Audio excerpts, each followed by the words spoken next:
சோதரானவரே, மகாகிருபையும் இரக்கம் நிறைந்தவரே, சோதரம். இந்த ஆலய திறப்புலாவுக்கு எங்களை கொண்டு வந்து சுகத்தோடு நடத்துவதற்காக நன்றி. நாங்கள் செபிக்கிறோம் ஆண்டவரே. அன்னார் ஜெபித்த இடத்துல ஆண் குழந்தை கொடுத்து அந்த அம்மாவை ஆசீர்வதித்தது போல இந்த இடத்துக்கு வந்து யாரெல்லாம் செபிக்கிறார்களோ அவர்களுக்கு ஒரு ஆசீர்வாதத்தையும் சந்தோஷத்தையும் சமாதானம் தர வேண்டுமா செபிக்கிறோம் ஆண்டவரை. இதை நடத்துற பேசுற எல்லாத்தையும் முன்னிட்டு தலைமைதான் நடத்த வேண்டுமா செபிக்கிறோம்.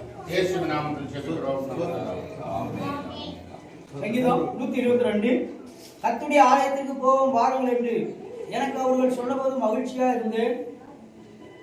எருசலேமே, உன் வாசல்களில் எங்கள் கால்கள் நிற்கலாயிற்று. எருசலேம் இசைவினைப்பான நகரமாய் கட்டப்பட்டிருக்கிறது. அங்கே இஸ்ரவேலுக்கு சாட்சியாக கர்த்தருடைய ஜனங்களாகிய கோத்திரங்கள் கர்த்தரின் நாமத்தை சோத்திருப்பதற்கு போகும். அங்கே தாவீதின் வம்சத்தாருடைய சிங்காசனங்களாய் நியாயஸ்தானங்கள் வைக்கப்பட்டிருக்கிறது. எருசலேமின் சமாதானத்துக்காக வேண்டிக் கொள்ளுங்கள். உன்னை நேசிக்கிறவர்கள் சுகித்திருப்பார்களாக. உன் அலங்கத்துக்குள்ளே சமாதானமும் உன் அரண்மனைக்குள்ளே சுகமும் இருப்பதாக. என் சகோதரன் மித்தமும் என் சிநேகித நிமித்தமும் உன்னில் சமாதானம் இருப்பதாக என்பேன். எங்கள் தேவனாய கர்த்தரின் ஆலயத்தின் நிமித்தம் உனக்கு நன்மை உண்டாக தேடுவேன். ஆமென்.